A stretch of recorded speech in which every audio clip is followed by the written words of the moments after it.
रानीगुली 6 battalion SSB আজি আমাৰ এই দাঁতগিৰি আউটপোষ্টত তেওঁলোকে সুন্দৰ এটা এই হাতীচাৰ আৰু দাঁতগিৰি অঞ্চলৰ আমাৰ বিভিন্ন স্কুলৰ ছাত্ৰ ছাত্ৰী তথা ইয়াৰ গাৰ্জেনসকলক লৈ টিচাৰসকলক লৈ ইণ্টেলেকচুৱেলসকলক লৈ এটা ৰেলী প্ৰগ্ৰাম কৰিছে।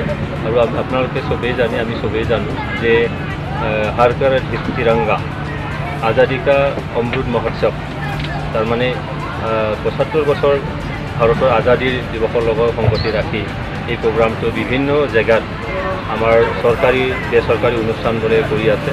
তো আজি সেই ৰাণীগুলি 6 বেটালিয়ন SSB মানে ফালৰ পৰা সুন্দৰকৈ এটা ৰেলী কৰা হৈছে। ইয়াত আমাৰ DC মহাশয় চিৰাঙৰ টেকেট ৰেড্ডি ডাঙৰীয়া আছে। তো মই যি প্ৰগ্ৰাম ল'লোঁ তাৰ বাবে মই SSBক মই ধন্যবাদ জনাইছোঁ। তেখেতৰ এছিষ্টেণ্ট কমাণ্ডাৰ আছে ৰজনীশ, তেখেতক মই ধন্যবাদ জনাইছোঁ আৰু তেখেতৰ টীমক মই ধন্যবাদ জনাইছোঁ যে ভাৰত ভূটান তেনেকৈ সীমা য'ত নেকি ভাৰতৰ ৰাষ্ট্ৰবাদৰ যিটো ভাৱধাৰা সেইটো জগাই তোলাৰ কাৰণে প্ৰত্যেকটা ঘৰত আমি তিৰংগা পতাকাখন উত্তোলন কৰিব লাগে, এই এটা মানে ভাৱনাটো জগাই তোলাৰ কাৰণে যি প্ৰগ্ৰাম ল'লে।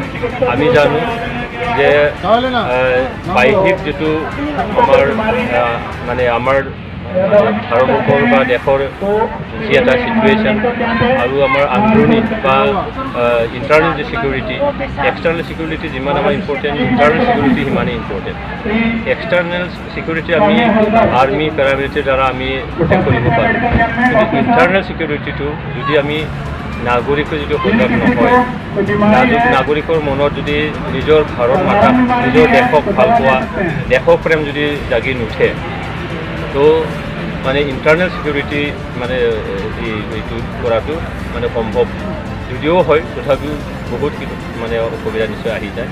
কিন্তু আজি সেই ঘৰ ঘৰ তিৰংগাৰ যোগেদি ইণ্টাৰনেল ছিকিউৰিটিটো নিশ্চয়কৈ মজবুত হ'ব, কিয়নো নাগৰিকে নিজৰ দেশক ভাল পোৱাৰ কাৰণে যি এটা নেশ্যনেলিজম স্পিৰিট এই তিৰংগা লগতে হৈ গ'ল, এইটোত অতিকৈ মানে সৰাহনীয়।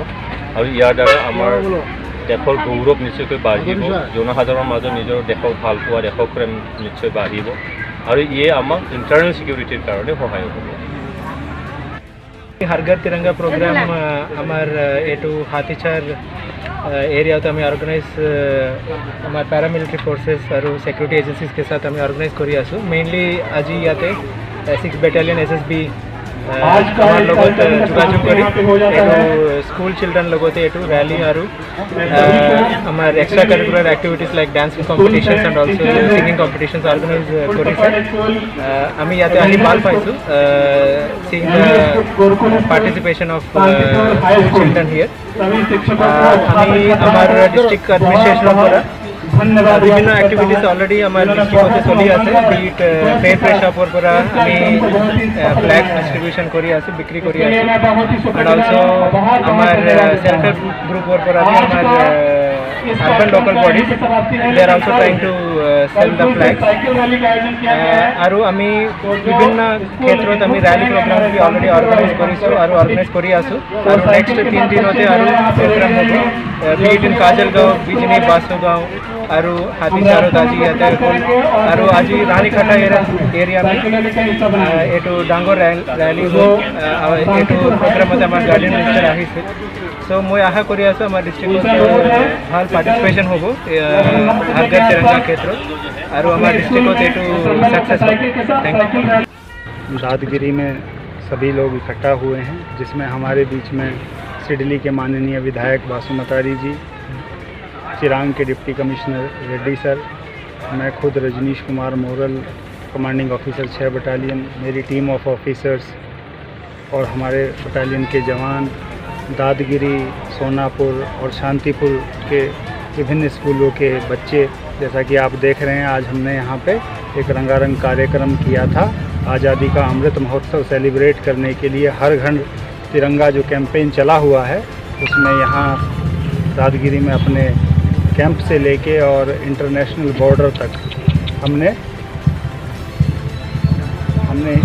जो है तिरंगा रैली निकाली, जिसमें माननीय विधायक DC चिरांग और स्वयं मेरे द्वारा सभी लोगों को तिरंगा वितरण किया गया और उनसे अनुरोध किया गया कि 13 से 15 अगस्त के बीच में सभी लोग अपने घर में सबसे ऊंचे स्थान पर तिरंगा लहराएं, ताकि राष्ट्रीय स्वाभिमान का प्रतीक जब तिरंगा लहराएगा तो इस देश में लोगों के अंदर देशभक्ति और देश के लिए कुछ करने की जो ललक है वो दिनों दिन बढ़ती जाएगी। और इसी कार्यक्रम को सफल बनाने के लिए हमें यहाँ से जिला प्रशासन, स्कूलों के तमाम प्रबंधकों एवं टीचर्स से बहुत सहयोग मिला। उसके लिए मैं सभी का धन्यवाद देना चाहता हूँ। इसी कड़ी को आगे बढ़ाते हुए कल हम इंटरनेशनल बॉर्डर जो हमारा गेलेफू गेट है वहाँ से लेके और शांतिपुर होते हुए गोरुभाषा तक साइकिल रैली करेंगे। इसी तरह के प्रोग्राम जो है छठी वाहिनी 3 जगह कल के डेट में करेगी, जिसमें कि हमारा सरलपाड़ा से लेके उल्टा पानी और इधर शशिपुर से लेके और आई पोली तक ये प्रोग्राम होगा। और हमारा इसी तरह का प्रोग्राम आज़ादी के अमृत महोत्सव को सेलिब्रेट करने के लिए 15 अगस्त तक चलता रहे।